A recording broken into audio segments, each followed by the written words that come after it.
सभी मित्रों को सादर सप्रेम हरि स्मरण। आज मैं आपके लिए भगवान तुलसीदास जी की जन्म की कथा लेकर के आ रहा हूँ। तुलसीदास जी के जन्म की कथा बड़ी अद्भुत है, जो उनके महापुरुष होने का उनके जन्म के समय ही अंदेशा करा देती है। आज के भारतवर्ष के उत्तर प्रदेश के चित्रकूट जिले में राजापुर नाम का एक गांव है, जहां तुलसीदास जी के पिता आत्माराम दुबे निवास करते थे। वे एक सम्मानित ब्राह्मण थे। तुलसीदास जी की माता का नाम हुलसी था। तुलसीदास जी का जन्म संवत 1554 में श्रावण मास में शुक्ल सप्तमी के दिन अभुक्तमूल नक्षत्र में हुआ। यह नक्षत्र शुभ नहीं माना जाता है। इस शंका को बढ़ाने के लिए जो घटनाएं हुई उनमें कुछ हैं, जैसे तुलसीदास जी जन्मते ही रोए ही नहीं, अपितु उन्होंने राम शब्द किया। उनके शरीर का आकार भी सामान्य शिशु की तुलना में अधिक था, और सबसे बढ़कर उनके मुख में जन्म के समय ही दांतों की उपस्थिति थी। यह सब लक्षण देखकर उनके पिता किसी अमंगल की आशंका से भयभीत थे। उनकी माता ने घबराकर कहा कि बालक के जीवन पर कोई संकट न आए। अपनी एक चुनिया नाम की दासी को बालक के साथ उसके ससुराल भेज दिया। विधि का विधान ही कुछ और था, और वे अगले दिवस ही गोलोकवासी हो गई। चुनिया ने बालक तुलसीदास का पालन पोषण बड़े प्रेम से किया, पर वह भी जब तुलसीदास जी की करीब 5.5 वर्ष के हुए शरीर छोड़कर चली गई। अनाथ बालक द्वार भटकने लगा। इस पर माता पार्वती को दया आई, और वे एक ब्राह्मणी का वेश रखकर प्रतिदिन बालक को भोजन कराने लगी। श्री अनंतानंद जी के प्रिय शिष्य श्री नरहरियानंद जी, जो रामशैल पर निवास कर रहे थे, उन्हें भगवान शंकर से प्रेरणा हुई, और वे बालक तुलसीदास को ढूंढते हुए वहां पहुंचे और मिलकर उनका नाम राम बोला रखा। वे बालक को अपने साथ अयोध्या ले गए और वहां उनका विधिवत यज्ञोपवीत संस्कार कराया। तुलसीदास जी ने यहाँ एक बार फिर सभी को विस्मित किया। उन्होंने बिना सिखाए ही गायत्री मंत्र का उच्चारण कर दिया। नरहरि महाराज ने वैष्णवों के 5 संस्कार कराए और राम मंत्र से दीक्षित किया। फिर उनका विद्याध्ययन प्रारंभ हो गया।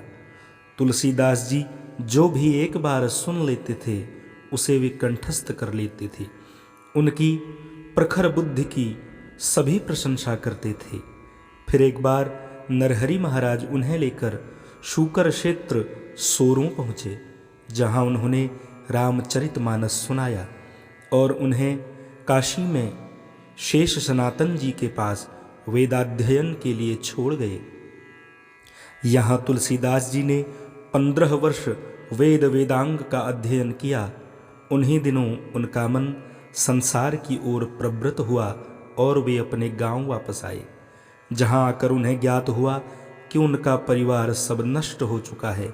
वहां उन्होंने अपने पिता सहित सभी पितरों का विधिवत श्राद्ध किया और राम कथा सुनाकर जीवन यापन करने लगे।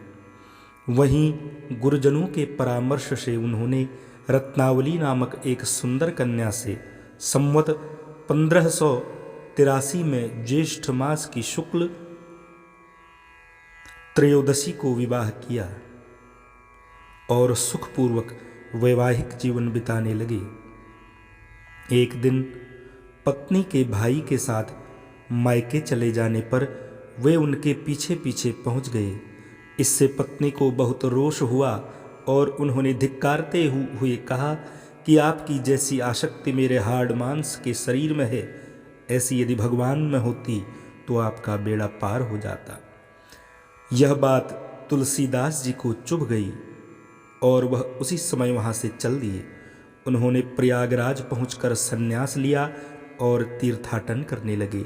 इसी क्रम में मानसरोवर में उन्हें कागभुषुंडी जी के दर्शन हुए। तीर्थाटन के पश्चात तुलसीदास जी काशी में रहकर राम कथा सुनाने लगे। यहीं पर उनकी एक प्रेत से भेंट हुई जिसने उन्हें हनुमान जी का पता बताया। तुलसीदास जी हनुमान जी से जब मिले तो उन्होंने भगवान राम के दर्शन की लालसा जताई और उनसे दर्शन कराने की विनती की। हनुमान जी ने उन्हें कहा कि श्री राम जी के दर्शन आपको चित्रकूट में होंगे। हनुमान जी के से आशीष प्राप्त कर वे चित्रकूट पहुँचे।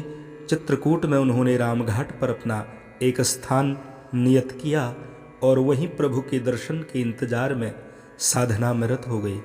वहीं एक बार प्रदक्षिणा करते हुए मार्ग में ही रघुनाथ जी के दर्शन हुए और वे उन्हें पहचान नहीं पाए। उन्होंने घोड़े पर सवार अद्भुत छवि वाले 2 राजकुमार देखे जो धनुष और बाण लिए हुए थे। तुलसीदास जी बस उन्हें देखते ही रह गए पर उन्हें पहचान न सके। हनुमान जी ने उन्हें आकर बताया कि आज आपको प्रभु श्री राम के दर्शन हुए। इस पर तुलसीदास जी बहुत दुखी हुए कि वे उन्हें पहचान न सके। तब हनुमान जी ने उन्हें ढांढस बंधाते हुए कहा कि आपको कल सुबह फिर से एक बार दर्शन होंगे। मौनी अमावस्या के उस सुंदर बुधवार के दिन संवत 1607 में भगवान राम उनके सम्मुख पुनः प्रकट हुए। इस बार वे बालक के रूप में थे। उन्होंने तुलसीदास जी से कहा, बाबा हमें चंदन दो। पर तुलसीदास जी दर्शन में ऐसे खोए कि प्रभु की वाणी भी नहीं सुनी। तब हनुमान जी ने तुलसीदास जी की सहायता के लिए तोते के रूप में एक दोहा बोला। चित्रकूट के घाट पर भई संतन की भीड़, तुलसीदास चंदन घिसे तिलक देत रघुबीर। प्रभु श्री राम ने अपने हाथ से ही चंदन लेकर अपने और तुलसीदास जी के माथे पर लगाया और अंतर्धान हो गए। एक बार तीर्थाटन करते हुए तुलसीदास जी प्रयाग पहुँचे। वहाँ माघ मेला चल रहा था। वे वहाँ कुछ दिन रुक गए और 6 दिन के बाद उन्हें एक वृक्ष के नीचे भारद्वाज और याज्ञवल्क्य मुनि के दर्शन हुए। वहाँ उस समय राम कथा हो रही थी जो तुलसीदास जी ने अपने गुरुदेव से सूकर क्षेत्र में सुनी थी। वहाँ से वे काशी आ गए और एक ब्राह्मण के घर प्रहलाद घाट पर रहने लगे। यहीं पर उनके भीतर कवित्व शक्ति का प्राकट्य हुआ और वे संस्कृत में पद्य रचना करने लगे। यहाँ एक विचित्र घटना हुई। दिन में वे जितने भी पद लिखते, रात्रि को वे सब लुप्त हो जाते थे। यह क्रम 8 दिन तक चला और 8वें दिन तुलसीदास जी को एक सपना आया। स्वप्न में भगवान शंभु शंकर ने उन्हें जनभाषा में काव्य रचना के लिए कहा। तुलसीदास जी की नींद खुल गई और जैसे ही वे उठे उन्होंने देखा कि स्वयं भवानी शंकर उनके सम्मुख हैं। तुलसीदास जी ने उन्हें साष्टांग प्रणाम किया। भगवान शंकर ने स्वप्न की बात पुनः दोहराई कि अयोध्या जाकर हिंदी में काव्य रचना करो और आशीर्वाद दिया कि यह काव्य वेदों के समान फलदायी होगा। इतना कहकर वे अंतर्धान हो गए और तुलसीदास जी भगवान शंकर के आदेशानुसार अयोध्या आ गए। संवत 1631 की राम नवमी के दिन ग्रहों की स्थिति लगभग वैसी ही थी जैसी त्रेतायुग में राम जन्म के समय थी। इसी पावन दिवस पर प्रातःकाल तुलसीदास जी ने श्री रामचरितमानस की रचना प्रारंभ की। 2 वर्ष 7 महीने और 26 दिन में ग्रंथ की रचना पूर्ण हुई। संवत 1633 में मार्गशीर्ष मास में राम विवाह के दिन 7 कांड को पूर्ण किया। इसके बाद तुलसीदास जी काशी आ गए और उन्होंने भगवान विश्वनाथ और माता अन्नपूर्णा को कथा सुनाई। रात के समय पुस्तक को भगवान विश्वनाथ के मंदिर में रख दिया गया। सुबह पट खुलने पर पुस्तक पर सत्यम शिवम सुंदरम लिखा था और भगवान विश्वनाथ की शाही थी। वहाँ उपस्थित लोगों ने भी सत्यम शिवम सुंदरम की ध्वनि सुनी।